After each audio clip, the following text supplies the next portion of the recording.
Gravel అంతా అమ్ముకున్నావు, నన్ను gravel mafia అంటున్నావు. అయ్యా ప్రతాప్ రెడ్డి గారు, నీకు తెలియకపోతే నిన్న నీ మీటింగ్లో నీ వెనక కూర్చొని చప్పట్లు కొట్టిన సుబ్బారెడ్డి కూడా కావలి బేల్దారి మేస్త్రే. కావలి బేల్దారి మేస్త్రులకు సంబంధించిన అసోసియేషన్ ప్రెసిడెంట్ నీ కార్యకర్త నీ సుబ్బారెడ్డి. ఒక్కసారి కావలిలో సంవత్సరానికి ఎన్ని ఇళ్ళు కడుతున్నారో, ఎంతమంది కడుతున్నారో, ఆ బేస్మెంటాలకు మట్టి యాడ్ని తేవాలి అంటే కావలిలో ఎవరు ఇల్లు కట్టుకోకూడదా? నువ్వు బెంగళూరులో ఇల్లు కడుతున్నావు, గ్రావెల్ తెచ్చి ఇల్లు బేస్మెంటాలు నింపుకోవటం లేదా? అంటే కావలిలో బేల్దారులకు పని ఉండకూడదు, ప్లంబర్లకు పని ఉండకూడదు, లేదంటే శానిటేషన్లకు పని ఉండకూడదు, ట్రాక్టర్లు పెట్టుకొని బిడ్డలను చదివించుకోవడానికి నమ్ముకున్న ట్రాక్టర్లు ఓనర్లకు బతుకులు ఉండకూడదు. మట్టి ఎవడబ్బు సొమ్ముదయా? ప్రభుత్వం ఉంది, ప్రభుత్వమే చెరువులో మట్టి ఎత్తుకోవడానికి రూపాయి ఫీజు కట్టి ఎత్తుకోమని ప్రభుత్వమే జీవో ఇచ్చింది. ఏఎంఆర్లకు నెల్లూరు జిల్లా మొత్తం కాంట్రాక్ట్ ఇచ్చారు. ఎవరు చెరువులో మట్టి ఎత్తుకున్నా వాళ్ళకి ట్యాక్స్ కడుతున్నారు. ఎక్కడ మాఫియా జరుగుతుంది? ఎక్కడ ఏం జరుగుతుంది? దుర్మార్గుడా, తెలుసుకో. ప్రజాప్రతినిధిగా ఉండి ప్రజల కోసం సేవ చేస్తానని గెలిచి ప్రజల చాటున కావల్లో ఉన్న గ్రావెల్ నెల్లూరులో అమ్ముకుంటే అది అవినీతి, అది మాఫియా. అది చేసింది తమరు. నీకు అస్టేట్లో పెట్టుకున్నావు, సరాయపాలెంలో చెన్నాయపాలెంలో ఒక ఆయన పెట్టావు, అల్లూరులో ఒక ఆయన పెట్టావు, దగదెత్తలో ఒక ఆయన పెట్టుకున్నావు, భోగుల్లో ఒక ఆయన పెట్టుకుని నువ్వు మొత్తం డబ్బులు లెక్కడానికి మిషన్ పెట్టుకొని ఇంట్లో గ్రావులు అమ్ముకున్నానైనా అది అవినీతి అంటే, అది మాఫియా అంటే.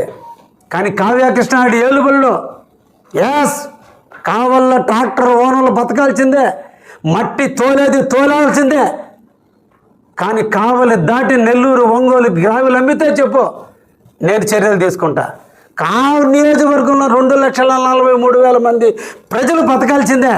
నా నియోజకవర్గంలో ఉన్న ప్రతి ఓడు ఇల్లు కట్టుకోవాల్సిందే. ఇదేం బంగారం కాదు ఇళ్లలో దాచిపెట్టుకునేది, మట్టి. ఇళ్లలో బేస్మట్టాలకో లేదంటే లేఅవుట్లకో దేనికైనా తోలుకుంటే మన ఇద్దరికి ఏమొచ్చింది? నొప్పి. నీకేం కప్పం కట్టలేదని బాధ. తిన్నంతకాలం తిన్నావు, దోచుకున్నావు. ప్రజల మనిషిగా గెలిచి ప్రజలకి అన్యాయం చేస్తే తప్పు, కానీ ప్రజలు స్వేచ్ఛగా జీవించడానికి, ప్రజలు స్వేచ్ఛగా ఇల్లు కట్టుకోవడానికి మన వంతు మనం ధర్మంగా అండగా ఉండాల్సిన వ్యక్తులు ఎమ్మెల్యేలు. అంతేగాని దాంట్లో దోచుకున్న దాన్ని తినాలనే ఆశ ఉన్నటువంటి దుర్బుద్ధన్నట్టు నువ్వు దాన్ని మాఫియాగా ఎలా మాట్లాడతావు? ఈరోజు రుద్రకోట కొండ సిగ్గుందా మాట్లాడేటప్పుడు? అసలు మన సంస్కారం ఏం చదువుకున్నావు నువ్వు? ఏం చదువుకున్నావు నువ్వు? ఎన్ని సంవత్సరాలు ఎమ్మెల్యేగా పనిచేసావు? రుద్రకోటలో కొండ మొత్తాన్ని మట్టి ఎత్తుకొని రుద్రకోట రైతులందరినీ జైల్లో పెట్టి సిగ్గుండాలి మాట్లాడటానికి నువ్వు. నా టైంలో కూడా తవ్వుతున్నారు. భాష్యం స్కూల్ కాడి నుంచి మద్దూరుపాటు దాకా రోడ్డుకి మట్టి తోలుకున్నారు. నీ అబ్బది కాదు, నా అబ్బది కాదు, అది ప్రభుత్వం. అంది తుమ్మలపేట రోడ్డు ప్రభుత్వం అది. కాబట్టి పర్మిషన్ ఇచ్చారు మైనింగ్ వాళ్ళకి. రుద్రకోట ట్యాంకర్ తోలుకోమన్నారు, వాళ్ళు తోలుకున్నారు. అది ఎట్ట మాఫియా వద్దురా నీకు? అసలు నీకు సంస్కారం ఉందా? మాట్లాడే భాష తెలుసా నీకు? అన్నిటికీ చప్పట్లు కొట్టేవాళ్ళు ఒక పక్కన చేరుతారు, ఒక్కోడు ఒక స్క్రిప్ట్ అందిస్తాడు. చదువు వచ్చా? నీకు సంస్కారం తెలుసా? ఈరోజు నేను ఎమ్మెల్యే, నువ్వు ఆ గ్రావెల్కి డబ్బులు కట్టమన్న పాపానికేనాయా? 7 సంవత్సరాలు తుమ్మలపేట రోడ్డు లేదు నీకు, నీ జీవానికి. ఈరోజు నేను పూర్తిగా స్వేచ్ఛ ఇచ్చా. కావల్లో ఎవరైనా బతకాల్సిందే ఈ కావల్లో. నీలాగానే పార్టీలు చూడాల. కావలి ప్రజలు బతకాలి, కావలి పట్టణం అభివృద్ధి చెందాలి, కావలి ప్రాంతం ఇండస్ట్రియల్ అభివృద్ధి చెందాలి. కాబట్టి జరగాలంటే ప్రజలు స్వేచ్ఛగా జీవించాలి. అది నా బాధ్యత. నువ్వు బ్రాందీ షాపుల దగ్గర నీ పక్కన చక్రి ఉన్నాడు, నీ పార్టీ లీడర్. చక్రి చేత నువ్వు చెప్పేయగలవా? నీ టైంలో 1,20,00,000 రూపాయలు బ్రాందీ షాపుల దగ్గర నువ్వు డబ్బులు తీసుకున్నావని చెప్పి నేను చెప్తా. నీకు దమ్ముంటే ఎక్కడైనా కావ్యకృష్ణారెడ్డి ₹1 చేయి చాపాడని చూపి నువ్వు నా గురించి మాట్లాడే స్థాయి అనేది. ప్రతాప్ రెడ్డి, నీకు అసలు స్థాయి ఉందా?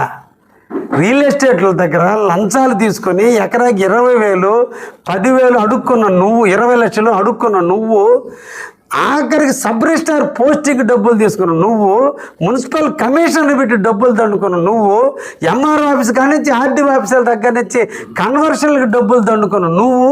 విచిత్రంగా అవినీతి పరుడు ఈరోజు నీతులు మాడుతుంటే ఎండలు కూడా పెరిగిపోయినాయి నాయన, ఈ ఎండలు కూడా పెరిగిపోయినాయి కావల్లో.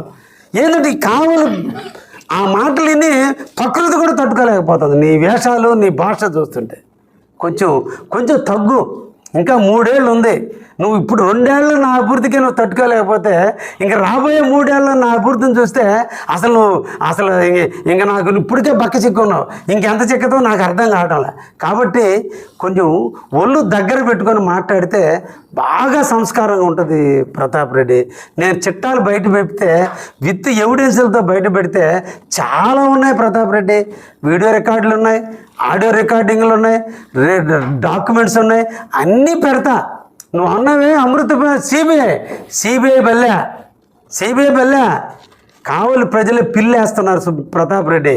తొందరలో హైకోర్టులో పిల్లేస్తున్నారు.